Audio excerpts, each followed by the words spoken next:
Hello et bienvenue chez moi comme promis. Donc je pense que cette vidéo va être divisée en plusieurs parties. Donc si on est là tous ensemble aujourd'hui, c'est pour que je vous présente comme promis ma pièce de loisirs créatifs. Là je vais vraiment faire un tour des lieux global. Parce que comme vous savez j'ai beaucoup de passion et après je pense que je diviserai, je ferai plusieurs petites vidéos par thème, par exemple coin coloriage, coin scrap, coin couture, etc. etc. Et puis comme ça là ça vous permettra d'avoir déjà quelque chose dans la globalité pour voir un petit peu la disposition, comment je me suis arrangée, etc. Et puis voilà, si vous avez des questions, bah n'hésitez pas. Donc on rentre tout de suite. Alors là on a un petit coin cocooning on va dire pour trouver l'inspiration voilà. Des petites sucreries et puis voilà de quoi se faire un petit thé parce que quand je fais des grosses séances de couture ou de scrap, là j'ai quand même une maison qui est sur 3 étages donc bon un peu la flemme de descendre jusqu'en bas pour me préparer un truc à boire. Donc bah là comme ça, voilà, c'est parfait.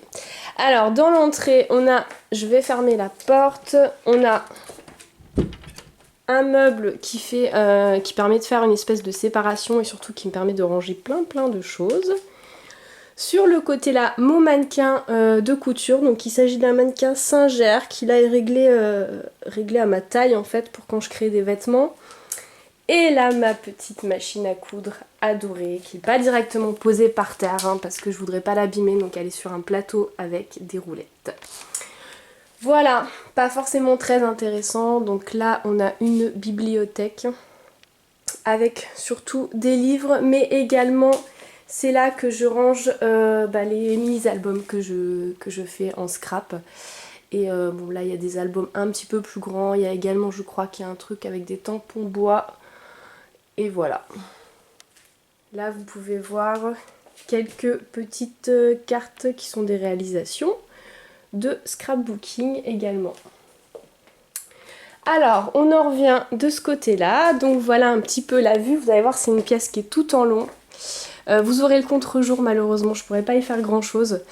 Donc à la base, c'était une chambre d'enfant. Donc ça fait une bonne surface hein, pour une chambre d'enfant. Et juste à côté, il y a une salle de bain et c'est vraiment hyper pratique, que ce soit pour faire de l'aquarelle, le scrap et tout, d'avoir un point d'eau à côté, de pas être obligé de descendre tous les étages pour pouvoir laver ses pinceaux, etc. Donc l'espèce d'îlot central, alors je vais essayer de me mettre sur le côté pour que vous voyez mieux, il s'agit de deux, bon on verra pas trop comme ça, de deux calax 2x2 surmonté d'un plateau. Le plateau, je me rappelle plus le nom du plateau, enfin bref. Tout ça c'est du Ikea, hein, donc voilà, cherchez pas, il y a quasiment 90% des meubles qu'il y a ici viennent de chez Ikea. Et sur cet îlot central, vraiment je fais plein de choses. Tant je peux faire autant du coloriage que du scrap, que de la couture, parce qu'à la base je l'ai créé pour faire de la couture, mais je me mets pas toujours forcément au fond pour faire du coloriage, donc voilà. Alors ils sont posés sur des pieds de cuisine. C'est pareil, là sur le moment je pourrais pas vous donner tous les noms parce que je les ai pas en tête, mais c'est des pieds de cuisine Ikea que j'ai réglés au maximum. Je les ai vissés directement dans les calax pour avoir une hauteur suffisante, parce que ça c'était important pour que je puisse travailler. Et là j'ai ajouté un tabouret c'est un tabouret de bar en fait, et la hauteur est parfaite du coup, que je veuille travailler debout ou assise, et ben c'est nickel, dans les deux cas ça fonctionne. Alors, j'en reviens un petit peu plus sur ce meuble. Donc en fait, je vais essayer de reculer un peu pour vous montrer. Il s'agit pareil, de deux étagères Kallax. Donc il y en a une qui est c'est une 3x4 et l'autre c'est une 2x4. Donc dans la 3x4, il y a surtout du matériel de scrapbooking. Il y a aussi, avant je faisais pas mal de Fimo, donc il y a tout encore mes pains de Fimo et le matériel qui va avec. Là vous voyez la machine de découpe de chez Action. Et tous des blocs de papier, je vous montrerai de l'autre côté, ce sera plus sympa. Ça c'est un projet que j'avais en cours depuis l'année dernière. Alors il s'agit d'un calendrier de l'Avent que je voulais faire pour mon fils. Et puis bah j'ai pas eu le temps de le terminer, donc je vais essayer de le faire là avant décembre. Je l'adore, j'ai passé des jours et des jours dessus. Il est vraiment entièrement fait main, que ce soit la structure ou même les petits, vous voyez les petites décorations dessus là en fimo. C'est tout fabriqué à la main quoi. Alors on va se mettre de l'autre côté parce qu'en plus ce sera un peu plus lumineux. Donc là pareil, on a encore que des blocs de papier, tout ce qui est un peu plus petit, les 15 par 30 je crois, et là en dessous on a les 30-30. Et puis voilà, encore comme je vous disais tout à l'heure, tout du matériel de scrap. Là aussi, vous verrez partout des petites maisons ou des petits personnages des Sylvanian Family. Voilà, alors regardez, il y en a sur tout le dessus des meubles. J'ai été une très très grosse fan de Sylvanian Family. Bon, alors j'entends bien, je m'amuse pas à jouer avec comme les enfants, hein. Moi j'adorais créer des vêtements pour les petits personnages et aussi customiser l'intérieur des maisons. Peut-être qu'un jour je ferai une vidéo plus détaillée là-dessus. Je fabrique même des meubles, enfin je fabriquais parce que là en ce moment j'en fais plus du tout. Et vous voyez là tout est en chantier parce que depuis le déménagement j'avais tout emballé, là j'ai déballé mais j'ai toujours pas remis comme c'était. Donc voilà, et du papier peint partout, elles sont, bon là vous voyez que la façade mais elles sont entièrement meublées, décorées. Le rêve le rêve d'une petite fille on va dire, mais voilà j'adore, c'était vraiment, je trouve c'est trop mignon, c'est trop bien fait, mais ça prend beaucoup de place et du coup bah vous voyez j'ai plus énormément de choses par rapport à ce que j'avais avant. Je me suis séparée d'une partie de ma collection parce que vraiment je savais plus où les mettre en fait. Alors là on a des petits tiroirs, toujours pareil avec du matériel de scrap, donc des washi tape, des die cut, du papier, du matériel, tout ce qui est un petit peu peut-être chimique, colle, machin, fixatif, il y a aussi des paillettes, des sopalins, des trucs, enfin voilà, rien de bien intéressant. Là-dedans, voilà, là-dedans il y a ma plastifieuse, pas grand-chose. Ensuite, là, je pense que c'est le meuble où il y a le plus de choses. Ça doit être un des seuls trucs que j'ai récupéré et qui vient pas de chez Ikea. Donc, même sur le côté, vous voyez, il y a du matos de scrap. Alors là, tout est divisé en parties. Et puis, bah, c'est bien fait parce que j'ai tout marqué. Donc, il y a partie scrap, partie tout ce qui est broderie, parce que je fais aussi de la broderie. Tout ce qui est matériel pour faire les vidéos, matériel de bricolage. Et puis après, tout le matériel de coloriage. Tout simplement, ce qui rentre pas dans la bibliothèque qui est juste à côté. Alors, je vais me reculer un petit peu pour que, voilà, comme ça je peux un peu vous la montrer dans l'ensemble. Donc là, c'est vraiment la partie matérielle de coloriage et il y a un tout petit peu de matériel de scrap mais vraiment très peu. Donc tout là, il s'agit de pochettes de crayons de couleur. Alors je vous le redis, je vous montrerai tout ça plus en détail un autre jour. Là il y a des encres distress, donc c'est plus un petit peu pour le scrap, des peintures, des rangements pour les pinceaux, les feutres, les livres, encore des crayons, et là c'est pareil, ça va être que des rangements crayons feutres, voilà, les feutres à alcool, et puis encore des livres, voilà. Après on passe près du coin bureau, donc là mon imprimante, je pense que je ferai peut-être une vidéo dédiée parce que j'aime tellement cette imprimante. Et je fais tellement d'économies de cartouches blanches depuis que je l'ai. Parce que, oui, il s'agit d'une... je fais une petite apartie, il s'agit d'une imprimante d'une EcoTank. Je sais pas si vous avez pu voir un peu les pubs pour ces imprimantes. Donc qui ne s'utilise pas avec des cartouches d'encre, vous savez, avec les petites puces dessus, mais qui se remplissent avec des bouteilles d'encre. Et vous faites des économies de folie, surtout quand vous imprimez beaucoup comme moi, que ce soit au niveau des photos ou des papiers pour le scrap, que des pages à colorier. Voilà, l'imprimante est chère, mais croyez-moi, vous la rentabilisez très vite. Et en dessous, voilà, il y a encore du matériel, des perles, des enveloppes, les papiers pour l'imprimante, etc. Alors, là, on arrive au bureau, donc il s'agit de 2 tréteaux. Par contre, ces tréteaux, ils viennent de chez Bricomarché, je crois. Et les 2 plateaux qu'il y a au-dessus, ça doit être Brico Dépôt, voilà. Je voulais un bureau d'une taille particulière, je n'ai pas réussi à trouver ce que je voulais. À la base, j'étais partie sur un bureau d'angle de chez Ikea, mais ils n'avaient pas le plateau en stock dans aucun des Ikea dans ma région. Donc je suis partie sur un bureau droit et je voulais qu'il soit assez long et surtout très large. Ce qui est le cas là, il fait c'est 2 plateaux de 40, donc il fait 80 de large parce que vous voyez j'ai toute la structure là qui prend de la place et il fallait qu'il me reste assez de place devant pour colorier et etc. Donc voilà. Et puis une petite chaise très confortable à roulettes pour jouer à l'ordinateur ou pour colorier. Oui, je suis également une très grosse, enfin très grosse.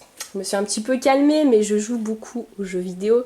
Notamment, si vous me suivez depuis le début de la chaîne, je pense qu'il y a peu de personnes, peu d'abonnés qui me suivent vraiment depuis le début, mais je suis une grosse joueuse de World of Warcraft et je joue aussi beaucoup à Minecraft. Voilà. Donc j'ai besoin de mon petit coin PC, mon petit coin gaming, on va dire. Alors là, les 2 blocs tiroirs, c'est des blocs de chez Ikea, je crois. Et mon papa a eu la gentillesse de me découper une planche pour mettre au-dessus pour pouvoir poser des trucs. Donc là, c'est surtout à 90% du matériel de coloriage et de scrap. Voilà, avec quelques petits trucs, des planeurs, etc. Là, je repasse juste derrière. Donc, on a toute cette partie-là. Donc, c'est tout ce qui concerne les organiseurs, les Happy Planners, parce que j'étais fan de Happy Planner. Maintenant, je suis passée à une autre méthode d'organisation. Après, les câbles de raccordement pour mes machines à coudre. Mes projets couture, comme vous voyez en ce moment je ne fais pas beaucoup de couture, le truc est blindé et j'en ai encore de l'autre côté. Donc il faut vraiment que j'avance parce que j'ai des trucs en retard même à faire pas pour moi, donc faut vraiment que je m'y mette quoi. Et là c'est un tiroir avec que des pelotes de laine et des trucs comme ça. Voilà.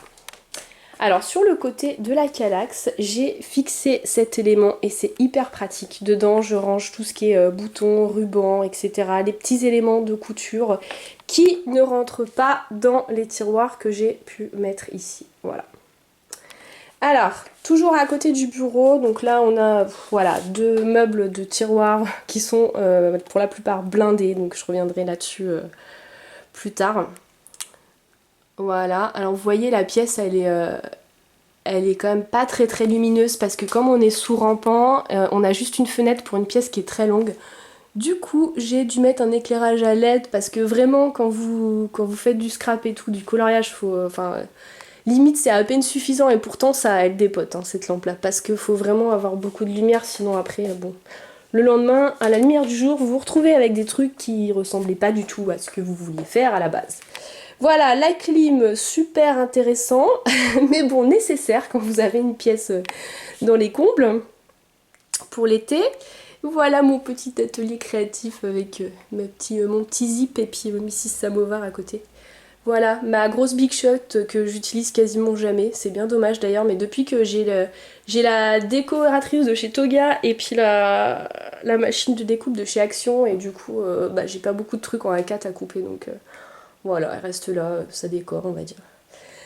Et là il s'agit de 2 bibliothèques de chez Billy, donc de chez Billy. Les 2 bibliothèques Billy de chez Ikea, donc des basses. Et petite information, si vous avez vous aussi un Ikea et un Action, vous voyez les 4 blocs tiroirs qu'il y a là, c'est vraiment des blocs qui sont indépendants et qui viennent de chez Action, qui sont au prix de 4 € et quelques. Et coup de bol, ils rentrent pile dans la bibliothèque, que ce soit en hauteur que en largeur, en longueur, pardon, quand vous en mettez 4, mais vraiment, je vais vous montrer, ils rentrent, mais au poil, près au millimètre. C'est un truc de ouf, on dirait que ça a été fait pour. Et du coup, je trouve que ça rend trop bien dedans, et ça permet vraiment d'avoir des rangements, d'optimiser quand vous avez plein de petites choses, parce que là, ils sont blindés, il y a plein de trucs dedans. Je vous montrerai ça pareil plus tard. Donc voilà, petite astuce bonne à savoir, vraiment ça c'est nickel de chez nickel quoi. Après au niveau de trucs c'est Action, j'utilise aussi par exemple là vous voyez, ça c'est une panière de chez Action, mais bon là c'est pas optimisé parce que voilà il reste encore de la place. Et au niveau des Kallax ici, ça aussi. Les 4 qu'il y a là, ça c'est aussi des panières de chez Action et pour le coup là elles sont pas mal. J'ai pu ranger tous mes blocs et tout, on perd pas trop d'espace. C'est très pratique parce que vous avez juste à les tirer pour prendre ce que vous voulez. Donc ouais, ça c'est pas mal du tout. Ensuite, je reprends donc au niveau de ma petite bibliothèque. Donc là, c'est pareil. Bon, après, on a tout ce qui est papier voilà, administratif, nana, parce qu'il faut quand même que je range. Et puis après, il y a un peu tout. Des livres, du matériel de scrap. Là, une petite panière avec tout ce qui est emballage cadeau, papier de scrap, mais qui sont vraiment des grandes feuilles, qui sont pas en 30-30. Il y a encore des petites, alors les petites baguettes en bois et puis les planches de Balzac, vous voyez, c'est ce que j'utilisais pour fabriquer mes meubles pour les Sylvanians. À côté, on a ma surjeteuse que je vous conseille pas trop d'ailleurs, sauf si vraiment vous débutez. Et un câble qui est enroulé là parce que quand je mets ma machine à coudre là, bah, au moins j'ai le câble à disposition pour brancher, je suis pas obligée d'aller chercher, d'aller tout sortir. Et juste au-dessus, donc là c'est un de mes trucs préférés dans la pièce, donc il s'agit de 2 panneaux, zut comment ça s'appelle? C'est les panneaux de chez Ikea et bah ça y est j'ai oublié le nom, bref. Au pire, de toute façon, vous me demandez s'il faut, je mettrai tous les liens en barre d'infos comme ça, voilà. Donc c'est 2 panneaux que j'ai fixés côte à côte. Ça n'a pas été très très facile parce qu'il fallait qu'ils soient bien collés l'un contre l'autre et en plus de niveau, bien droit. Et j'ai réussi, donc là pour le coup je suis plutôt fière de moi. Avec tous les petits accessoires que vous pouvez trouver également, donc c'est en option, hein, vous achetez les panneaux sans rien, juste avec le kit de fixation. Et après vous venez rajouter ce que vous voulez dessus. Donc moi j'ai fait plusieurs modifications au fur et à mesure du temps. Et là je suis plutôt contente de ma façon d'avoir organisé les choses, mais vous voyez c'est surtout du matériel, c'est que du matériel de couture, hein. Donc on a les petits plateaux comme ça, vous avez des petits crochets, il y a les barres comme ça, c'est génial aussi je trouve ces panneaux là, il y a pas mal de filles qui les prennent pour mettre le matériel de scrap, parce que par exemple là-dessus vous pouvez mettre les rouleaux de washi tape aussi, vous pouvez mettre de la peinture sur les petits plateaux comme ça. Donc là tous mes zips. Voilà, et il n'y a pas tout encore dedans. Quand je suis partie en Thaïlande, il y a quelques années, j'ai fait la razzia au niveau de bobines de fil et de fermeture à zip comme ça. Parce que là-bas, ça coûte rien, mais un truc de fou. Quand vous voyez la différence par rapport à chez nous, ça coûte quelques centimes là-bas. Chez nous, ça va être genre au moins 2, 3 euros, 4 euros selon la taille des trucs. Donc voilà, c'est pour ça que j'en ai plein, je fais pas une collection, mais voilà, je pars pas en vacances aussi loin tous les 4 matins, donc je savais que c'était le moment.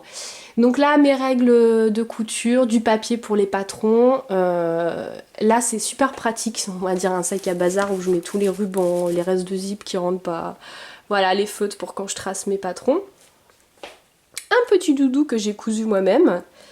Tout ça c'est du fait maison en fait, hein. Ça, on a un petit peu tout, la Fimo, le scrapbooking et les petites oreilles de Minnie pour quand je retournerai à Disney.